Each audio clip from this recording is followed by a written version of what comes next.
అందరికీ thank you for supporting me in this case. As an advocate we have been doing our duties while executing the duty in along with the bailiff. ఎవరైతే case ఓడిపోయిన వాళ్ళు ఉన్నారో వాళ్ళు కక్ష కట్టి plan చేసి అడ్వకేట్లు దాడి చేయడం అనేది చాలా రాదు. ఇలాంటి సంఘటనలు చాలాసార్లు ముందు కూడా జరిగినాయి. మరి దీనికి మనకి అడ్వకేట్ ప్రొజెక్ట్ మాత్రమే రావాలి.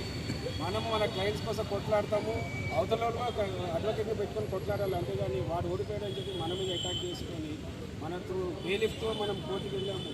కోర్టుకు వెళ్ళినా కూడా అక్కడికి సంఘటనలు వాళ్ళు జీవించుకోలేక మన మీద అటాక్ జరగడం, అది కూడా స్టిక్స్తో రాడ్స్తో మేకులున్న చిక్కలతో తీసుకొని కూడా దాడి చేయడము.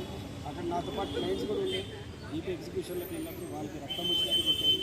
మరి ఇదే విషయంలో మన అందరం యూనిటీగా ఉండి వాళ్ళు ఎవరికి మేలు కూడా వేయకూడదని మన ఉన్న న్యాయవాదులు అందరికీ కూడా నేను కోరుకుంటున్నాను సార్. ఈరోజు తెలిసిన విషయం ఏంటంటే కొంతమంది వేరే అడ్వకేట్స్ మరి కుక్కట్పల్లి కోర్టులో ఏడీసీ దగ్గర వేస్తున్నారని తెలిసింది.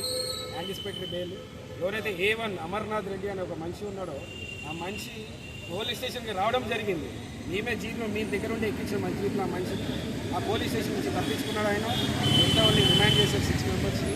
ఆయన మెయిన్ కల్పిట్ ఆయన తప్పించుకున్నారు. Is the main man in this. ఆయన్ని కూడా అరెస్ట్ చేయాలని మీ అందరి ద్వారా నేను రిక్వెస్ట్ చేసుకుంటున్నాను సార్.